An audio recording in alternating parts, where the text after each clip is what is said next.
capítulo de número 4 de Efésios.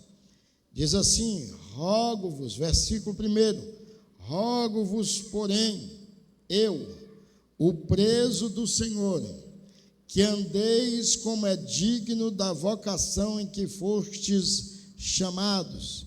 Diga comigo, que andeis como é digno da vocação em que fostes chamados.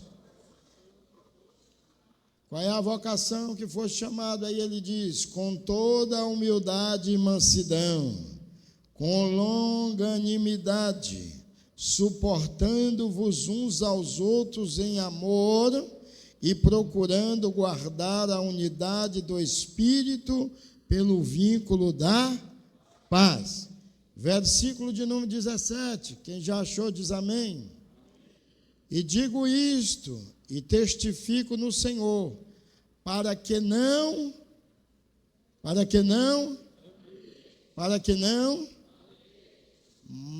andeis mais como andam também os outros gentios, na vaidade do seu sentido, entenebrecidos no entendimento, separados da vida de Deus pela ignorância que há neles, pela dureza do seu coração. Amém? Tomem assento, meus amados. Vamos lá.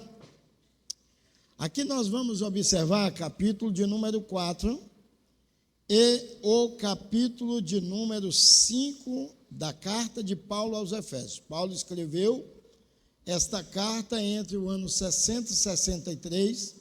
A ideia era fortalecer os ânimos dos crentes, fazer com que estes servos do Senhor pudessem estar cada dia mais fortalecidos, animados, para que eles pudessem continuar servindo ao Senhor.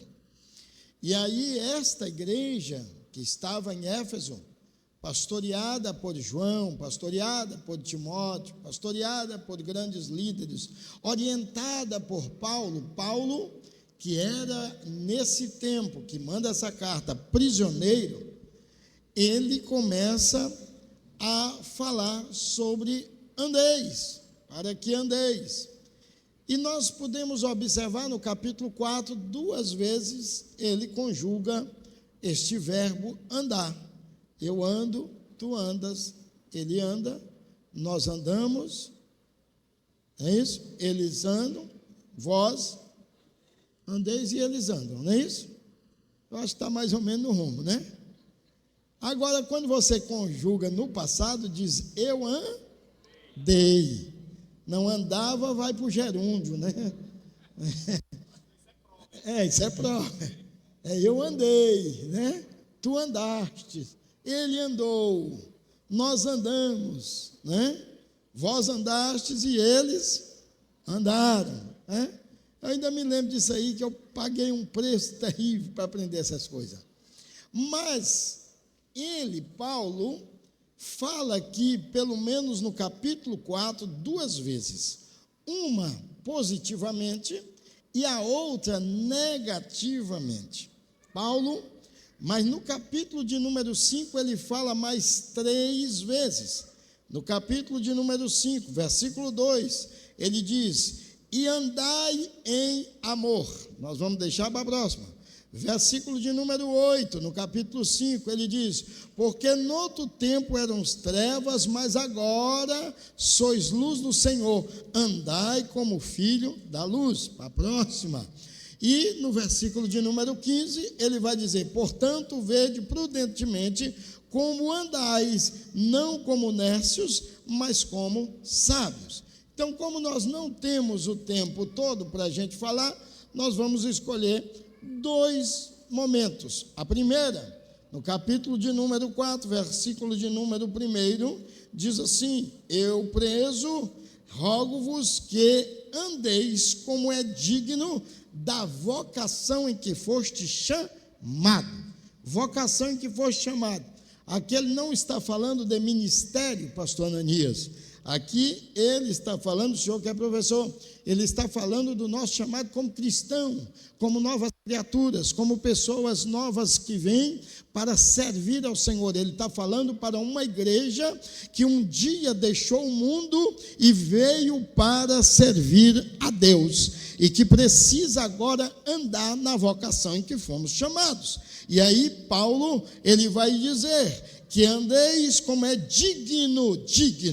Aqui está falando de dignidade, de prudência, de entendimento, de caminhada, e não mais como eles andavam no passado, mas ele vai dizer, porque foste chamados. Aí nós fomos chamados, então nós como cristãos fomos chamados para andar em dignidade. O mundo lá fora, a gente fazia as atrocidades do mundo. Quem prostituía vivia da prostituição, quem roubava vivia do pecado do roubo, quem mentia vivia da mentira, quem praticava o mal vivia da prática do mal. Mas a partir do momento que ele encontrou Jesus, essas coisas velhas se passaram, e a partir de agora tudo se fez o quê? Novo. Nós não podemos mais andar como o mundo quer que nós andemos. É por isso que muitas vezes nós não percebemos, mas nós somos o termômetro para o mundo. Coloca isso na sua cabeça. A igreja ainda é termômetro para o mundo. A igreja ainda é divisor de águas para o mundo. A igreja ainda é um ponto de referência para o mundo. A partir do momento em que a igreja começar a se comparar ou praticar o que o mundo pratica, nós perdemos a visão do mundo para conosco. Por que somos cobrados? Olha o que é de escândalo, olha os que são de problemas, olha o que está acontecendo, olha as coisas que estão acontecendo aí, olha a igreja como estão, olha o procedimento dos pastores, olha o procedimento dos crentes. Tudo isso é cobrança do mundo para conosco. Mas quando nós andamos de forma digna, diferente, com a vida transformada, o povo lá do mundo diz: eu quero ser crente, porque aquele ali é crente, porque aquela igreja é crente, porque aqueles servem a Deus como crentes. Eu não sei se hoje está aqui o sargento que me procurou ontem. Ele já veio aqui hoje? Que era para a gente recebê-lo. Ele veio? Não, né? Não veio. Mas disse que estaria aqui congregando conosco. Pastor, posso congregar com o senhor? Pode. Vem congregar com a gente. E ele disse: é porque eu congrego em tal lugar, mas eu passo aqui, eu tenho visto que esta igreja ama a palavra. Eu tenho percebido que os crentes aqui são avivados. Não é aquele avivamento que a gente fica e me perdoe falar isso, ali às vezes sendo iluminado por umas luzinhas de neon e fazendo aquilo ali que parece que é um movimento, mas não é um avivamento, porque um avivamento é aquilo que nos dá a condição digna de andar como servo do Senhor Jesus. Aí sim, uma vida avivada é uma vida viva. É crente vivo. É crente que serve a Deus com dignidade. É crente que serve a Deus olhando para uma vida diferenciada. E aí ele vai dizer. Então, ele começa dizendo agora e faz uma comparação gentil versus igreja. E ele vai dizer, primeiro, com que foste chamado. Antes que o crente pergunte para ele, mande uma carta perguntando para ele. Mas nós fomos chamados com o quê? Qual é a dignidade que nós vamos ser chamados? Como é que nós devemos proceder? Aí ele vai dizer, com toda humildade.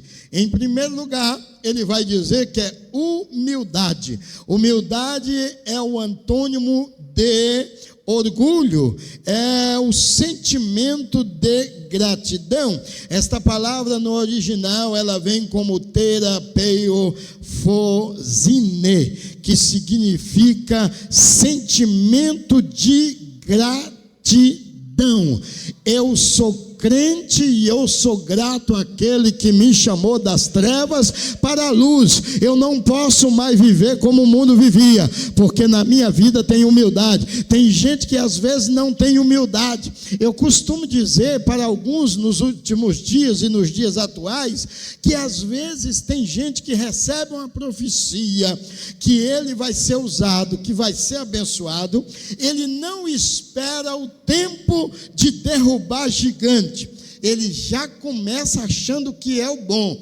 Cadê a pasta? Quem é que trouxe uma pasta aqui bonita? Quem os irmãos gostam de carregar a pasta? O senhor trouxe a sua? Aquela valisa bonita? Mas geralmente, mas não estou dizendo aqui dos nossos pastores, mas eu vi um certo obreiro, que um dia Deus usou uma pessoa e disse: tu serás um instrumento.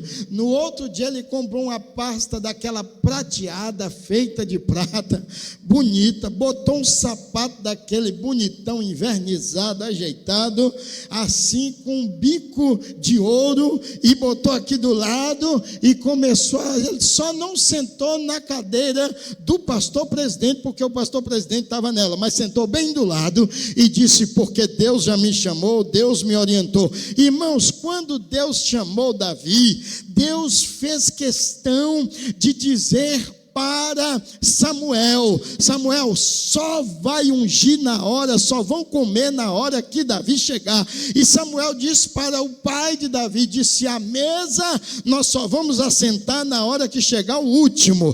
E quando chegou Davi, ali Samuel ungiu Davi, mas na hora da unção de Davi, que ele foi ungido rei, ele não pegou a valisa, não botou a coroa e não saiu pelo meio do povo dizendo: agora eu sou rei. Ele voltou para cuidar das ovelhas, ele voltou para o pasto, ele foi cuidar das ovelhas, só com a diferença que agora ele era um pastor que tinha sido ungido rei.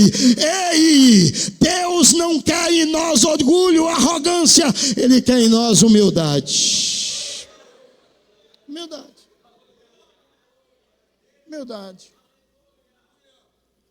Nós não precisamos ter.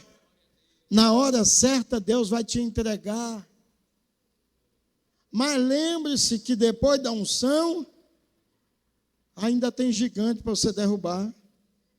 Ainda tem Saul para você correr dele. Ainda tem. Deus não quer para nós achar, porque comprou um carro novo, agora olha para o outro.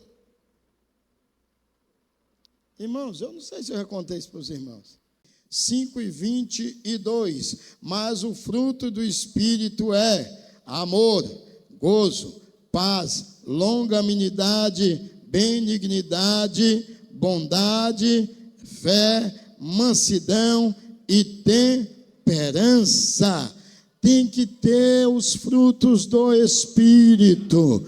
Crente que não tem, perde a razão de ser. Nós não somos mais do mundo, nós somos de Cristo Jesus. Meus amados irmãos, e aí dos frutos do Espírito, Paulo continua dizendo: tem que ter também mansidão.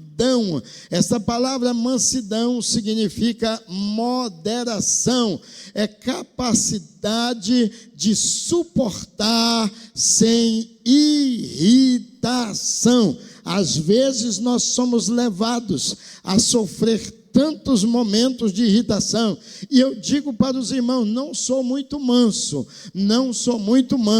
mas eu procuro ter mansidão. Às vezes alguém te irrita tanto, te perturba tanto, que você não consegue segurar, mas este daqui é um dos propósitos: que andeis em mansidão. Se o mundo se levantar contra ti, seja manso. Se o mundo tentar te destruir, seja manso. Se o mundo tentar calar a tua boca, seja como cordeiro mudo, vá até o matadouro. Jesus tem vitória para a tua vida. Porque a mansidão, irmãos, ela precisa, para nós vencermos as provas cotidianas. Mateus capítulo de número 11, versículo de número 29. Você pode colocar aí? Mateus 11:29, me ajude para ver o que está escrito. Tomai sobre vós o meu jugo e aprendei de mim que sou, e o que mais?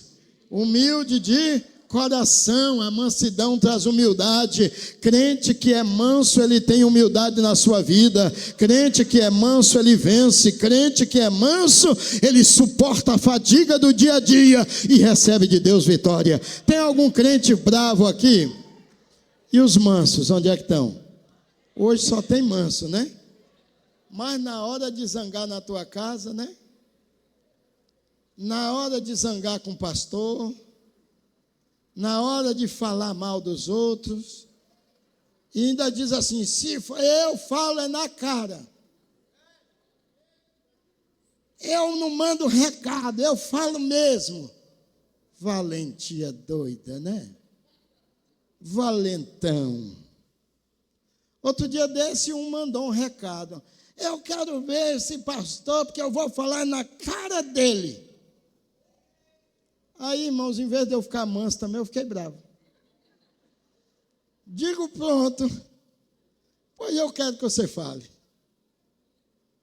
E aí, no dia, uns poucos dias depois, eu topo o valentão, digo, eu estou aqui, ó, sorrindo para ele. Ele deu meia volta, foi-se embora. Não precisa, irmãos. Valente para quê? Seja calmo. Seja temperante. Diga para o crente que está do teu lado, seja temperado com o sal do Espírito, com o sal que Jesus nos dá. Crente manso é crente abençoado, os mansos herdam a terra. Os bravos já vai para a cova rapidinho, ele fica debaixo da terra, mas crente manso é abençoado por Deus, aleluia. É abençoado por Deus. O presbítero saudoso Douglas Sheridan, um dos maiores teólogos que teve aqui no estado do Pará, Douglas Sheridan, ele conta a história de um pastor lá no Ceará, que estava abrindo trabalho, e lá no Ceará, ele abrindo o trabalho na obra, e o povo começou a aceitar Jesus e sair. Então, os donos de engenho, que gostam de fazer cachaça, ficaram bravos que as alambiques estavam quebrando, né? Porque crente muda de vida. E aí a alambique vai quebrar e eles ficam bravos. Aí um dos donos lá de engenho pegou, cadê o cearense? Não veio hoje aqui, não foi? Um dos donos lá de alambique pegou e disse, vamos matar esse crente, matar esse pastor. E esse pastor, irmãos, ele tinha uma terrinha e tinha uns cavalos. E ele tinha, no dia da ceia, que ele ia dar ceia nas congregações, ele pegava o cavalo mais bonito que ele tinha, um cavalo branco, e montava nesse cavalo branco. E o dono do engenho pegou e disse, contratou um matador de aluguel, disse, ó, fica em tal lugar que hoje ele vai passar, o cavalo dele é branco, bonito, lisinho, limpo, pode meter bala que é para matar esse pastor, eu não quero mais ele. E aí o pastor chegou na hora de buscar o cavalo, para arriar o cavalo, para ir a cavalo, para dar ceia nos interiores, procurou o cavalo branco de todo lado, e eu, meu irmão, já morei na roça, cavalo branco a gente encontra fácil, mas ele caçou o cavalo em tudo quanto é lugar e não achou, pegou o vermelho, montou no vermelho e foi andando, chegou lá na entrada de uma mata. Ele, como tinha atrasado, procurando o cavalo dele, o cavalo branco, chegou lá, o cidadão já estava esperando ele, já tinha desistido, ficou na beira da estrada, na entrada de uma mata, e o bandido, né, o pistoleiro, e aí ele ia passando e disse, moço, você está aqui o que nessa beira dessa mata? Tanta onça, né? Naquele tempo ainda tinha onça lá nas matinhas lá. Aí ele disse, moço, eu vim fazer um serviço aqui, mas não deu certo, não. Ele disse, o senhor vai para onde? Ele disse, não, eu vou para a vila fulano de tal. Ele disse, pô, eu estou indo lá, monta aqui na garupa do cavalo. E o moço montou na garupa do cavalo. Aí foi daqui para lá, e ele conversando, e batendo papo, e os dois lá. conversando. E aí, de repente, quando chega lá na frente, pastor Reginaldo, o moço disse: rapaz, eu vim falar aqui, eu vou dizer para o senhor é tão bom, eu gostei tanto da sua palavra. E o pastor começou a entrar na Bíblia com ele, né? E o coração dele começou a arder. Ele disse assim: eu estou gostando tanto que eu vou dizer para o senhor o que eu vim fazer. Moço, eu vim matar um pastor. Mas esse pastor, ele disse que ele só anda com cavalo branco, e ele ia passar aqui nessa estrada tal hora, e eu vim aqui, ele disse: moço, o pastor sou eu. Ele disse: não acredito não, se jogou no chão, disse: eu quero me entregar a Jesus. E o pastor foi e orou por ele. Se fosse outro, dizia: miserável, eu vou te pisar, vou te matar. Mas quem é manso, irmãos, ele é humilde também de coração. E o pastor Douglas contava isso. É ser manso. A outra característica de que andeis na vocação que foi chamado é ser longânimo. Diga comigo, longânimo. Longânimo.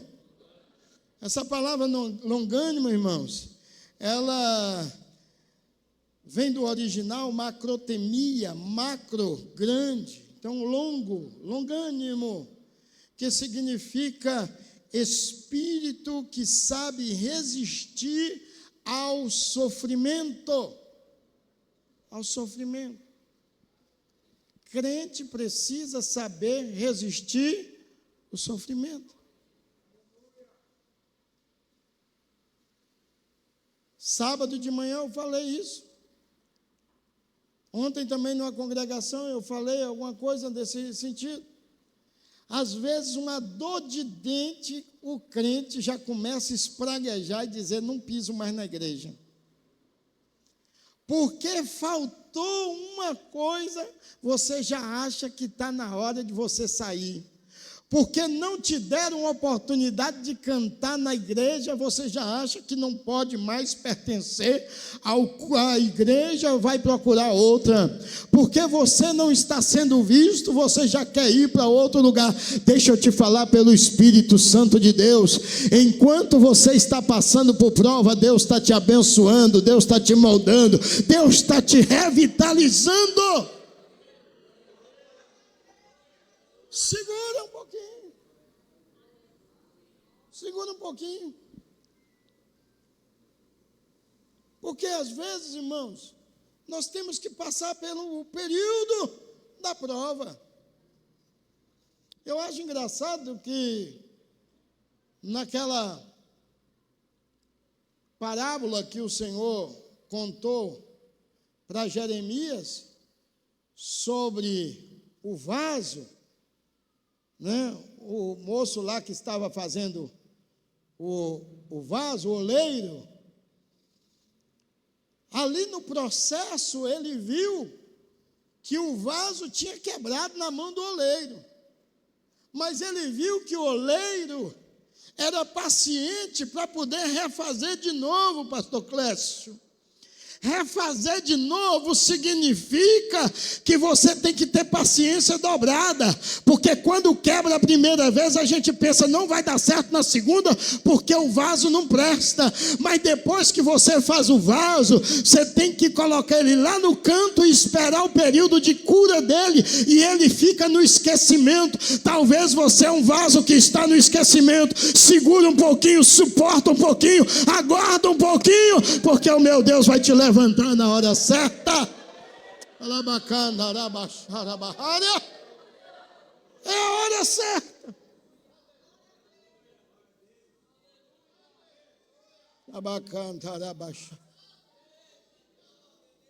Deus tem a hora.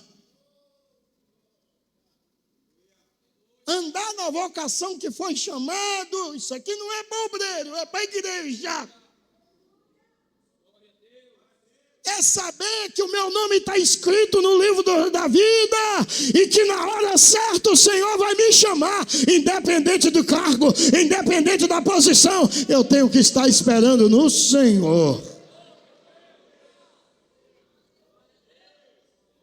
Porque às vezes a gente está esperando uma coisa. Pastor, eu gosto de fazer a obra, eu também.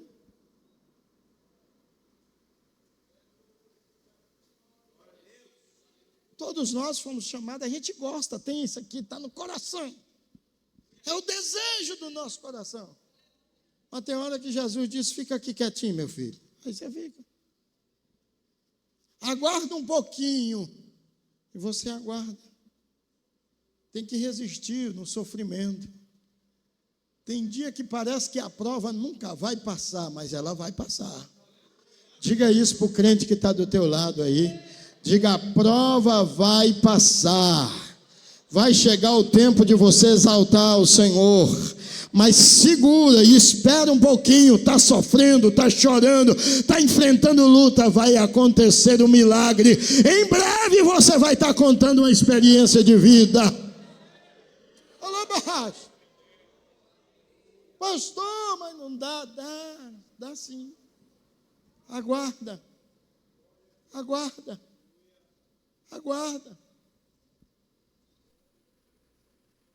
Você acha que pastor não passa por prova, crente não passa por prova? Passa. Mas Deus nos garante a vitória. Deus nos garante a bênção. Deus nos garante. Pastor, mas e aí? Como é que eu vou fazer? Eis, você vai ser longânimo e vai suportar. O que é suporte, irmão? O que é suporte, irmão? Apoio.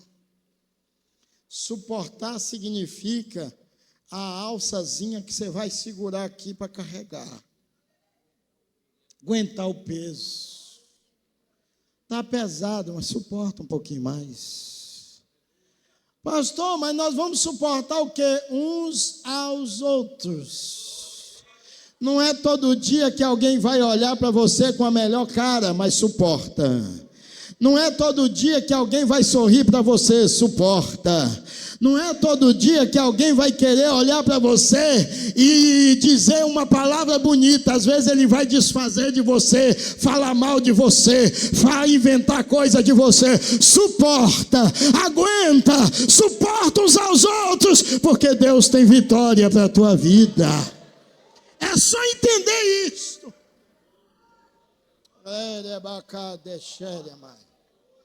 Fique em pé em nome de Jesus. Só deu tempo de eu falar da primeira parte. Segunda-feira que vem, o pastor Ferreirinha vai estar conosco. Aquele que faz assim, né?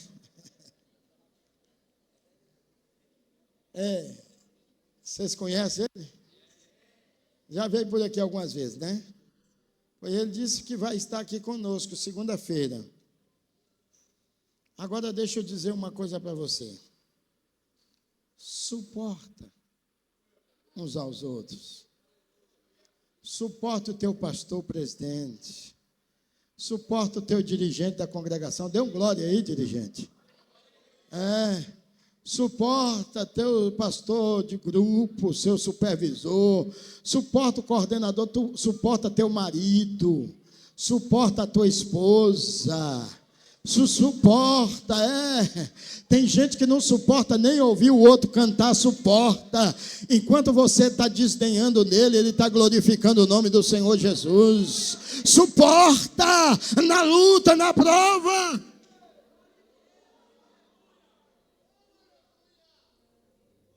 Suportar, irmãos. Temos que continuar amando, respeitando uns aos outros. Tem gente que tem dificuldade de amar. Tem gente que tem dificuldade de amar. Eu não vou com a cara desse, fica na tua. A dele é a dele, a tua é a tua, só ama ele.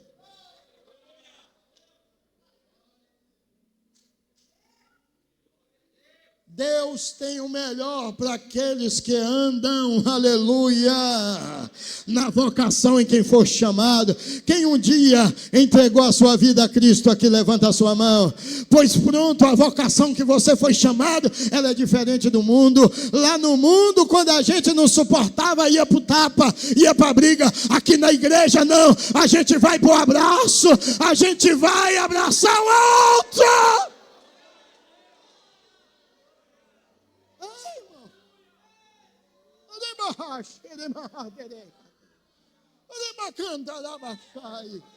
Se alguém lhe pedir perdão, às vezes diz, eu perdoo, mas não esqueço, esquece. Se você não esquecer, Jesus não esquece também.